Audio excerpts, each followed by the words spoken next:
একটি দেশ যার বুক চিরে বয়ে গেছে নীল নদ। একটি দেশ যা একসময় ছিল আফ্রিকার সবচেয়ে বড় রাষ্ট্র, কিন্তু আজ রক্তাক্ত, গৃহযুদ্ধ আর দুর্ভিক্ষে জর্জরিত। এই দেশটির নাম সুদান। আজকের ভিডিওতে আমরা জানব সুদান দেশ, সুদানের হাজার বছরের ইতিহাস, এর ভয়াবহ গৃহযুদ্ধ, দক্ষিণ সুদান আলাদা হওয়ার কারণ এবং কেন আজও এই দেশটি শান্তি খুঁজে পায় না। সুদান আফ্রিকার একটি দেশ। এর রাজধানীর নাম খার্তুম। সরকারিভাবে এর নাম সুদান প্রজাতন্ত্র। এটি আয়তনের দিক থেকে আফ্রিকার তৃতীয় বৃহত্তম দেশ। সুদান আফ্রিকার উত্তর-পূর্ব অংশে অবস্থিত। উত্তরে মিশর, পূর্বে লোহিত সাগর, দক্ষিণে দক্ষিণ সুদান, পশ্চিমে চাদ ও মধ্য আফ্রিকান প্রজাতন্ত্র। সুদান পৃথিবীর সবচেয়ে অন্তর্দ্বন্দ্ববহুল দেশগুলোর অন্যতম। এর উত্তরাঞ্চলের অর্থনৈতিকভাবে অগ্রসর এলাকার অধিকাংশ মানুষ মুসলিম। দক্ষিণাঞ্চলের অনগ্রসর এলাকার অধিবাসীদের অধিকাংশই অমুসলিম।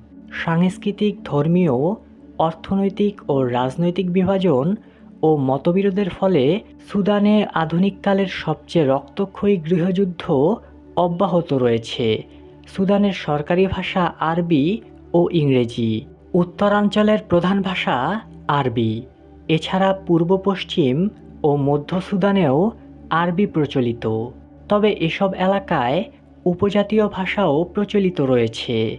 সুদানের সব অঞ্চলেই শিক্ষিত উপজাতীয়রা ইংরেজি ভাষা ব্যবহার করেন। সুদানে বর্তমানে দেশটিতে 133টি ভাষা টিকে আছে। দেশটির 70% জনগণই ইসলাম ধর্মাবলম্বী, আদিবাসী 25% ও মাত্র 5% খ্রিস্টান। এখানকার খ্রিস্টানরা রোমান ক্যাথলিক চার্চের অনুসারী। সব মুসলিমরাই সুন্নি। অবস্থানগত দিক থেকে দেশটির অবস্থান উত্তর আফ্রিকায়। লোহিত সাগরের সাথে দেশটির 853 কিলোমিটার উপকূল রয়েছে। আয়তনে আফ্রিকা মহাদেশে তৃতীয় সবচেয়ে বড় ও বিশ্বে দশম এই দেশটি। সুদানের আয়তন 25,05,810 বর্গ কিলোমিটার। এর বেশিরভাগ ভূমি সমতল, তবে দেশটির বিভিন্ন অঞ্চলে ছড়িয়ে রয়েছে পর্বতমালা। পৃথিবীর দীর্ঘতম নীল নদের একটি অংশ সুদানের রাজধানী খার্তুমের মধ্য দিয়ে অতিবাহিত হয়েছে। সুদানের দক্ষিণাঞ্চলে বৃষ্টিপাত বেশি হয়। উত্তরে নুবিয়ান অঞ্চলে সামান্য মরুভূমি রয়েছে, তবে দেশটিতে মরুকরণ অব্যাহত রয়েছে।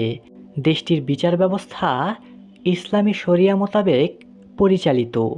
1991 সালের 20 জানুয়ারি থেকে পুরো উত্তরাঞ্চলে শরিয়া আইন চালু করা হয়, তবে চুক্তি অনুসারে দক্ষিণাঞ্চলে এ ব্যবস্থা চালু হয়নি। রাষ্ট্রের নিয়মিত বাহিনীর নাম সুদানিস পিপলস আর্মড ফোর্সেস। এর মোট সদস্য 2 লাখ। সেনা, নৌ, বিমান, সীমান্ত ও নিরাপত্তারক্ষী বাহিনীর সমন্বয়ে গঠিত আর্মড ফোর্সেস বাহিনী। সুদানের এই বাহিনীটি অত্যন্ত দক্ষ। উচ্চ প্রবৃদ্ধি সত্ত্বেও সুদানের অর্থনীতিতে সমস্যা লেগেই আছে। ফলে আইএমএফের পরামর্শে 1997 সালে সুদান সামষ্টিক অর্থনীতিতে সংস্কার কর্মসূচি গ্রহণ করে।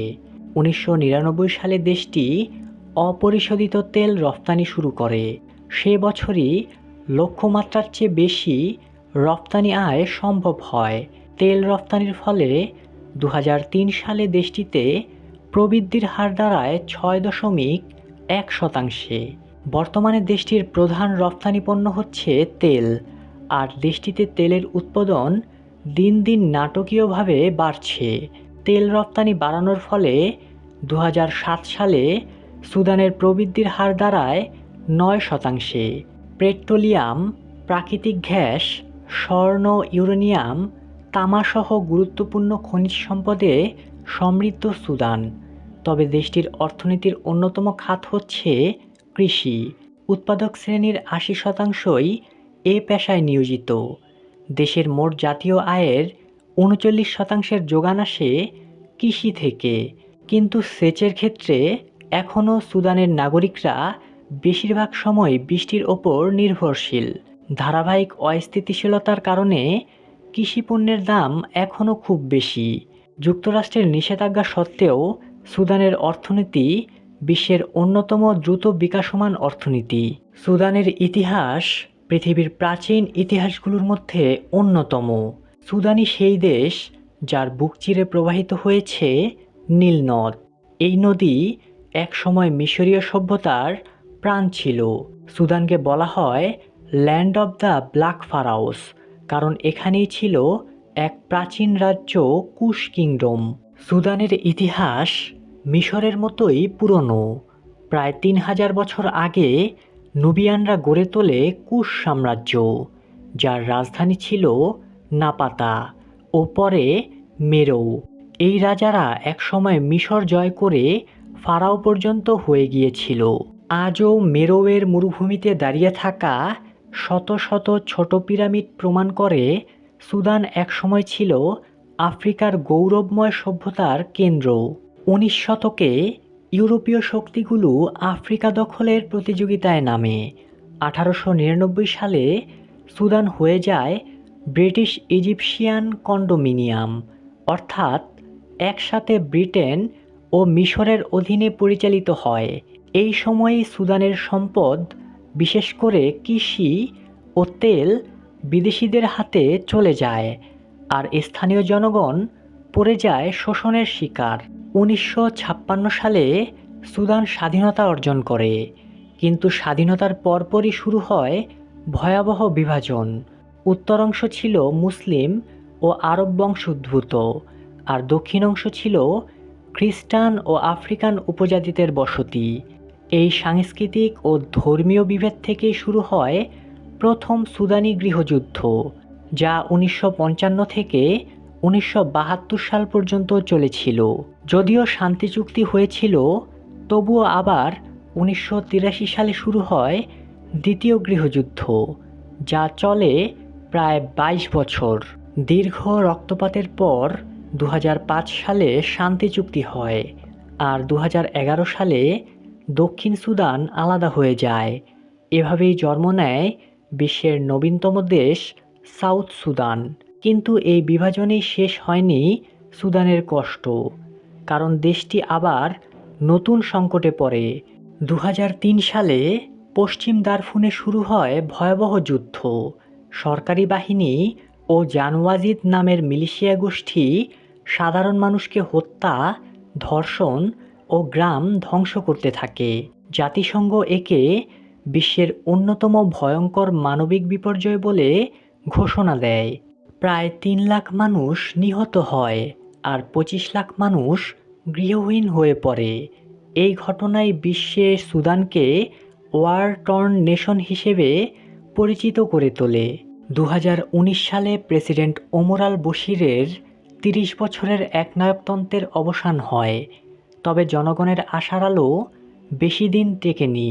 2023 সালে আবারও শুরু হয় ভয়াবহ সংঘর্ষ সুদানের সেনাবাহিনী এবং আধা সামরিক বাহিনী আরএসএফের মধ্যে। এই সংঘাতে হাজারো মানুষ মারা গেছে, লক্ষ মানুষ আশ্রয় নিয়েছে প্রতিবেশী দেশে। আজও সুদানে চলছে মানবিক সংকট, খাদ্য সংকট, বিদ্যুৎহীনতা ও অনিশ্চয়তা।